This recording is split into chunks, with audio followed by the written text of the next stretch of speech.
Hi friends, welcome to Soundarya Sowmiyam channel. இன்றைக்கி பார்க்க போகிற ரெசிபி ஒரு அட்டகாசமான ஈவினிங் ஸ்நாக்ஸ் ரெசிபி தாங்க.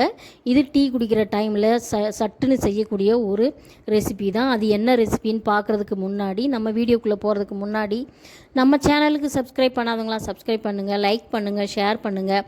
கண்டிப்பாக பெல் ஐக்கானை கிளிக் பண்ணி வச்சுக்கோங்க. அப்போ தான் நாங்கள் போடுற வீடியோ முன்னாடியே உங்களுக்கு வந்து சேரும். வாங்க வீடியோக்குள்ளே போகலாம்.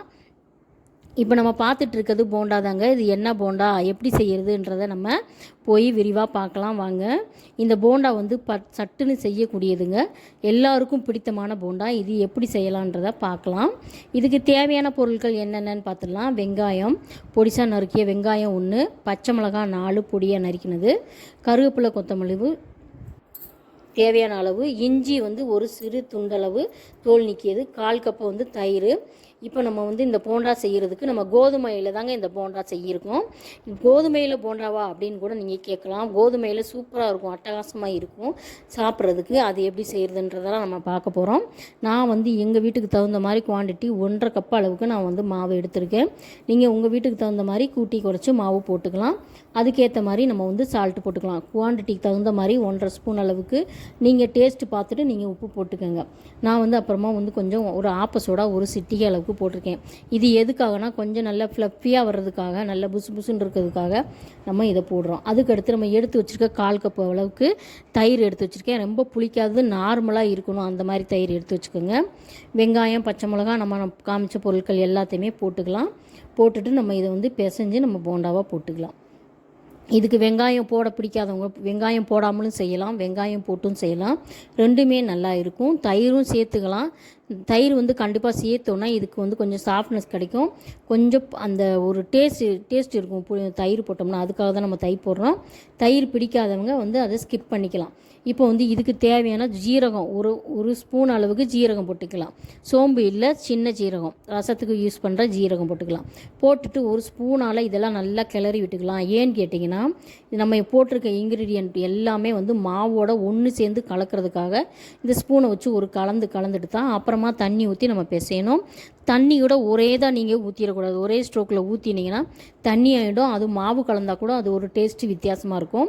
அதுக்காக தான் நம்ம வந்து முன்னாடியே வந்து கொஞ்சம் கொஞ்சமாக ஊற்றி தெளித்து நம்ம கையில் பிசையணும். ஏன்னா இது நம்ம போண்டா போடுறதுக்கு ஓரளவுக்காவது கொஞ்சம் திக்னஸ் இருக்கணும். ரொம்ப தண்ணியாகவும் இருக்கக்கூடாது, ரொம்ப கெட்டியாகவும் இருக்கக்கூடாது. ரொம்ப கெட்டியாக இருந்ததுனாலும் அப்படியே ஒரு கடிக்க முடியாத அளவுக்கு ரொம்ப ரஃப்பாக இருக்கும். நார்மலாக நெழுவலாக கொஞ்சம் கரெக்டாக இருக்கணும். அதுக்காக இந்த மாதிரி தண்ணியை கைகளில் ஊற்றி நல்லா பிசையுங்க. பிசைஞ்சு எடுத்தால் தான் வந்து அது வந்து சாஃப்ட்னஸும் இருக்கும், சாப்பிட்றதுக்கும் நல்லா இருக்கும். அதனால் நான் சொல்கிறேன், இந்த மாதிரி தண்ணியை ஒரேதாக ஊற்றிடாதீங்க. இந்த மாதிரி கைகளால் நீங்கள் ஸ்பூனை வச்சு நீங்கள் கிளறாதீங்க. எதுவுமே மாவு கூட ஒன்றும் சேராது. அதனால் இந்த மாதிரி கைகளால் வச்சு நல்லா பிசறி விடுங்க.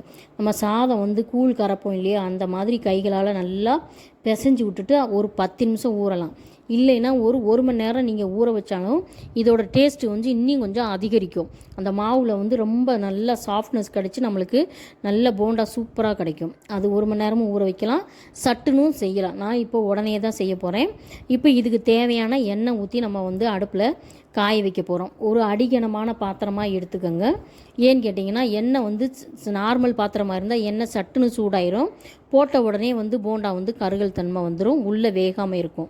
அதனால தான் அடிகனமான பாத்திரமாக இருந்ததுன்னா லேட்டாக சூடாகும் எண்ணெய். அந்த பொருள் வந்து மெதுவாக வெந்து நல்லா டேஸ்ட்டு கொடுக்கும். அதுக்காக தான் நான் சொல்கிறேன். இப்போ வந்து நல்லா எண்ணெய் காஞ்ச பின்னாடி நம்ம போடுறோம். இந்த மாதிரி எடுத்து எப்படி போடுறோன்னா, கைகளால் எடுத்து தான் இப்படி கிள்ளி நம்ம போடுறோம். இதுக்காக பிரத்யேகமாக ஒரு உருவமோ நம்ம எதுவுமே செய்யலை. கைகளால் எடுத்து இப்படி போட்டாலே போதும். நீங்கள் வேறு எதுவுமே பண்ண வேணாம். எண்ணெய் நல்லா காஞ்ச பின்னாடி போடுங்க. எண்ணெய் காய்கிறதுக்கு முன்னாடி போட்டாக்க எண்ணெய் குடிக்கும். இது நார்மலாகவே வந்து எண்ணெய் குடிக்காத ஒரு தின்பண்டம், ஒரு ஸ்நாக்ஸு இது. அதனால் வந்து எண்ணெய் காய்கிறதுக்கு முன்னாடி போட்டிங்கன்னா இதுவுமே எண்ணெய் குடிக்க ஆரம்பிச்சிடும். அதுக்காக தான் நம்ம வந்து எண்ணெய் காஞ்ச பின்னாடி போடணும் அப்படின்னு சொல்கிறது.